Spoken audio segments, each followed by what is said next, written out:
WTPയുടെ editor Aneesh പുതിയ കാലത്തെ മലയാള കവിതയെപ്പറ്റി സംസാരിക്കണമെന്ന് ആവശ്യപ്പെട്ടപ്പോൾ 2-3 കാര്യങ്ങൾ ഞാൻ ആലോചിച്ചു.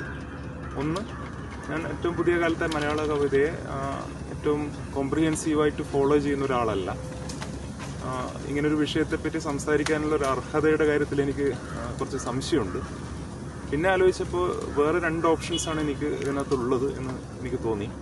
ഒന്ന്, കവിതയെ പറ്റിയുള്ള കുറച്ച് പ്രതീക്ഷകൾ അവതരിപ്പിക്കാം. എന്താണ് കവിതയിൽ നിന്ന് പ്രതീക്ഷിക്കുന്നത് എന്നതിനെപ്പറ്റി സംസാരിക്കാം. അതല്ലെങ്കിൽ കവിതയെ പറ്റിയുള്ള പരാതികളും സംസാരിക്കാം എന്ന് വിചാരിച്ചു.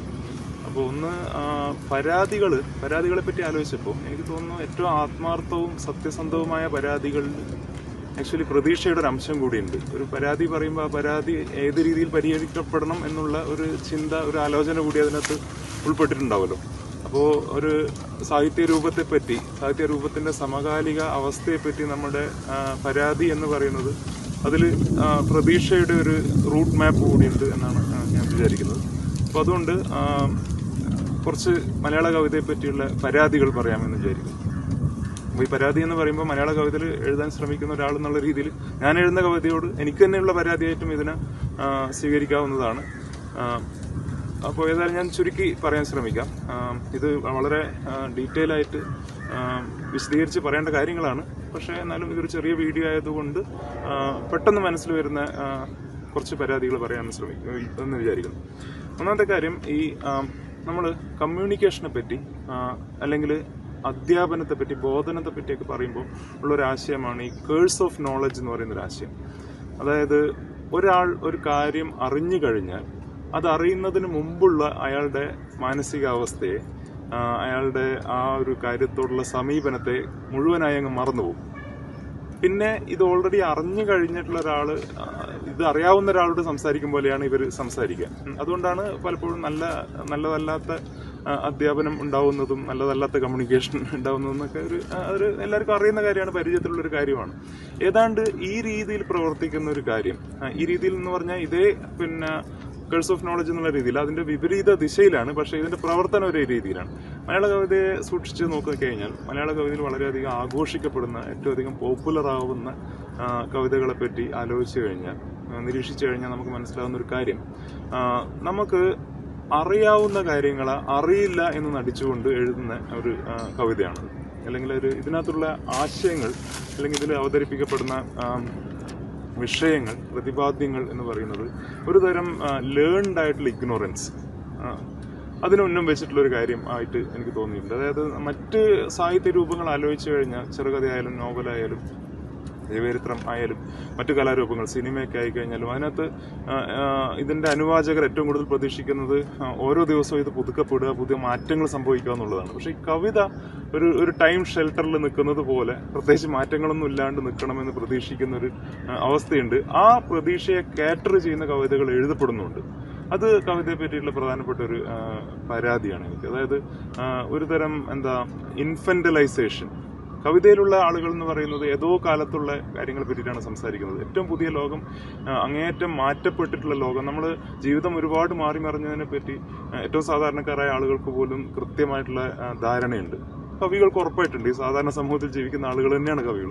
അവർക്ക് ജീവിതവുമായി ബന്ധപ്പെട്ടുള്ള മറ്റെല്ലാ മാറ്റങ്ങളെയും ഉൾക്കൊള്ളാനും മനസ്സിലാക്കാനും അതിനോട് പ്രതികരിക്കാനൊക്കെയുള്ള ശേഷി ഏതൊരു മനുഷ്യരെ പോലെ ഉണ്ടായിരിക്കുന്ന അവസ്ഥയിൽ തന്നെ കവിതയിൽ ഒരു ലേൺഡ് ആയിട്ടുള്ള ഇഗ്നോറൻസ്, ഒരു തരം ഇൻഫന്റൈൽ മനസ്സിനെയാണ് അവിടെ അവതരിപ്പിക്കാൻ വേണ്ടി ശ്രമിക്കുന്നത്. ഈ മാറ്റങ്ങളൊന്നും ബാധിച്ചിട്ടില്ലാത്ത, പുതിയ കാലത്തിന്റെ ഒരു ഭാവനയും ആവശ്യമില്ലാത്ത, പുതിയ കാലത്തിനെ പറ്റി ഒരു ഇൻസൈറ്റും ആവശ്യമില്ലാത്ത ഒരാൾ എഴുതുന്ന രീതിയിൽ എഴുതി കഴിഞ്ഞാൽ ഇതിന് നല്ല പോപ്പുലാരിറ്റി ഉണ്ട്. ആ പോപ്പുലാരിറ്റി ആളുകളെ കൊതിപ്പിക്കുന്നുണ്ട്, ആളുകൾ അത് യൂസ് ചെയ്യുന്നുണ്ട്.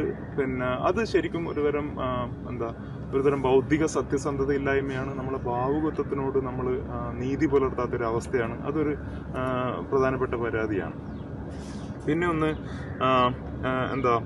നമ്മൾ ഈ കവിത എന്തൊക്കെ പറഞ്ഞു കഴിഞ്ഞാലും ഒരു തരത്തിൽ അല്ലെങ്കിൽ വേറൊരു തരത്തിൽ സ്വാതന്ത്ര്യത്തെ അഭിസംബോധന ചെയ്യുകയും സ്വാതന്ത്ര്യത്തെ ഉപയോഗിക്കുകയും ചെയ്യുന്നൊരു സാഹിത്യ രൂപമാണ്. കാരണം നമ്മൾ വ്യവഹാര ഭാഷയിലല്ല കവിത. ഈവൻ നമ്മളതിൻ്റെ ഡിക്ഷൻ അല്ലെങ്കിൽ നമ്മളുടെ ഭാഷയുടെ ഫോം, ഗ്രാമാറ്റിക്കൽ സ്ട്രക്ചറൊക്കെ ഫോളോ ചെയ്യുമ്പോഴും സാധാരണ ഒരു കമ്മ്യൂണിക്കേഷനിൽ നിന്ന് കവിതയെ വ്യത്യസ്തമാക്കുന്ന അൺയൂഷ്വൽ ആയിട്ടുള്ള കാര്യങ്ങളുണ്ട്. അപ്പോൾ ഭാഷയുടെ ഏറ്റവും സ്വാതന്ത്ര്യപൂർണമായ ഉപയോഗമാണ് കവിത എന്ന് പറയാം. അപ്പോൾ ഈ കവിത അങ്ങനെ ഒരു സ്വാതന്ത്ര്യത്തിൻ്റെ വളരെ മികച്ച ഒരു ഉപയോഗമായി നിലനിൽക്കെ തന്നെ നമ്മളെ നാട്ടിലെ കവിതയിൽ ഉണ്ടായിട്ടുള്ള സ്വാതന്ത്ര്യത്തെ നമ്മളെ കവികൾ ഏത് രീതിയിലാണ് ഉപയോഗിക്കുന്നതെന്ന് ആലോചിച്ച് കഴിഞ്ഞാൽ ശരിക്കും നിരാശാജനകമായിട്ടുള്ളൊരു അവസ്ഥയാണ് കാണുക. ഒന്ന്, ഇപ്പം ഏറ്റവും കവിതയെ സംബന്ധിച്ച് ഏറ്റവും പഴഞ്ചൻ ചർച്ച എന്ന് പറയുന്നത് വൃത്തം വേണോ താളം വേണോ, വൃത്തം ഒഴിവാക്കാമോ എന്നൊക്കെ ഉള്ളൊരു കാര്യമുണ്ടല്ലോ. എന്തായാലും വൃത്തമൊന്നും ഇല്ലാണ്ടും അല്ലെങ്കിൽ ഈ പറയുന്ന ഒരു സാമ്പ്രദായിക വ്യാകരണ അല്ലെങ്കിൽ സാമ്പ്രദായിക കാവ്യ രൂപീകരണ പദ്ധതികളിൽ നിന്നൊക്കെ മാറിയിട്ട് മനുഷ്യന് സ്വതന്ത്രമായിട്ട് കവിത രചിക്കാനുള്ളൊരു അവസ്ഥ സംജാതമായിട്ടുണ്ട് നമ്മുടെ ഭാഷയുടെ ഹിസ്റ്ററി എടുത്ത് പരിശോധിച്ച് കഴിഞ്ഞാൽ. പക്ഷെ എന്നിട്ടും നമ്മളതിന് എത്രമാത്രം യൂസ് ചെയ്തു എന്നുള്ളത് വളരെ ക്വസ്റ്റ്യനബിൾ ആയിട്ടുള്ളൊരു കാര്യമാണ്. ഒന്ന്, ഇപ്പോൾ പ്രസിദ്ധീകരണങ്ങളെ അഭിസംബോധന ചെയ്യുന്നത് കൊണ്ടാണ് പല രീതിയിൽ റെസ്ട്രിക്റ്റഡ് ആവുന്നത് എന്ന് പറയാം, അതൊരു കാര്യം. പക്ഷേ ഇപ്പോഴത്തെ കാലത്ത് ഒരു പ്രസിദ്ധീകരണത്തിനെ ആശ്രയിച്ചിട്ട് മാത്രം ഒരു കവിക്ക് മുന്നോട്ട് വരേണ്ട കാര്യമൊന്നുമില്ല. അവനവൻ്റെ ഒരു സെൽഫ് എക്സ്പ്രഷനുള്ള ഒരുപാട് മീഡിയാസ് ഉണ്ട്. ഒരുപാട് പ്രശസ്തരായിട്ടുള്ള ഉത്തരാധുനിക കാലത്തെ എനിക്ക് തോന്നുന്നു പ്രധാനപ്പെട്ട മിക്ക കവികളും മലയാളത്തിലെ പ്രധാനപ്പെട്ട മിക്ക കവികളും ഓൺലൈൻ മാധ്യമങ്ങളിലും ബ്ലോഗുകളിലും ഫേസ്ബുക്കിലും ഈവൻ ഏറ്റവും പുതിയ ജനറേഷനിൽ ഇൻസ്റ്റാഗ്രാമിലൊക്കെ എഴുതി വന്നിട്ടുള്ള ആളുകളാണ്. പക്ഷേ ഇവരെന്തിനാണ് ഈ പരമ്പരാഗതമായ സാമ്പ്രദായികമായിട്ടുള്ള ചില രൂപങ്ങളെ ആശ്രയിച്ചുകൊണ്ട് തന്നെ മുന്നോട്ട് വരണം, മുഖ്യധാരയിലേക്ക് വരണം എന്ന് പ്രതീക്ഷിക്കുന്നത് എന്ന് എനിക്ക് മനസ്സിലായിട്ടില്ല. ആ മുഖ്യധാരയിലേക്ക് വരാനുള്ള ഒരു കൊതി എന്ന് പറയുന്നൊരു സാധനമുണ്ടല്ലോ, അത് എസ്റ്റാബ്ലിഷ്ഡ് ആവുക എന്ന് പറയുന്നത്. കാരണം അവിടെ എസ്റ്റാബ്ലിഷ്ഡ് ആവാനുള്ള ഒരുപാട് എളുപ്പ വഴികളുണ്ട് എന്നുള്ളൊരു അവസ്ഥയുണ്ട്. അതിന് ആളുകൾ യൂസ് ചെയ്യുന്നതാവാം. അതൊരു പരാതിയായിട്ട് എനിക്ക് തോന്നാറുണ്ട്. പിന്നെ ഒന്ന്, ഈ കവിതയുടെ ഒരു പ്രതിനിധീകരണ സ്വഭാവം ആണ്. പല ജീവിതത്തിൻ്റെ നാനാ തുറകളിലുള്ള മനുഷ്യർ കവിതയിലേക്ക് വരുന്നു എന്ന് പറയുന്നത് യാഥാർത്ഥ്യമാണ്. പക്ഷേ ഇങ്ങനെ കവിതയിലേക്ക് വരുന്ന കവികൾ പുതിയ ജീവിതത്തെ അല്ലെങ്കിൽ മലയാള കവിതയിൽ റെപ്രസെന്റ് ചെയ്യപ്പെട്ടിട്ടില്ലാത്ത ജീവിതത്തെയാണോ അവിടെ റെപ്രസെന്റ് ചെയ്യുന്നത്? അല്ലെങ്കിൽ വെറുതെ ഒരാളുടെ ഒരു ബയോഗ്രഫിയിലുള്ള വ്യത്യാസം മാത്രമാണോ അയാളുടെ കവിതയെ വ്യത്യസ്തമാക്കുന്നത് എന്ന് പറയുന്നൊരു ഫണ്ടമെന്റൽ ക്വസ്റ്റ്യൻ ഉണ്ട്. ഈ കവിത എന്ന് പറയുന്ന മാധ്യമത്തിനെ മുന്നോട്ട് കൊണ്ടുപോകാൻ അല്ലെങ്കിൽ വശങ്ങളിലേക്കൊക്കെ വികസിപ്പിക്കാവുന്ന എന്താണ് ഈ കവിതയിൽ ഉണ്ടാക്കാൻ പറ്റുക അല്ലെങ്കിൽ കൊണ്ടുവരാൻ പറ്റുക എന്ന് പറയുന്നതിൻ്റെ അതിനെപ്പറ്റിയുള്ള ആലോചനകൾ നടക്കുന്നുണ്ട്. അത് സീരിയസ് ആയിട്ട് ആലോചിക്കേണ്ട വേറൊരു വിഷയമാണെന്ന് എനിക്ക് തോന്നുന്നുണ്ട്.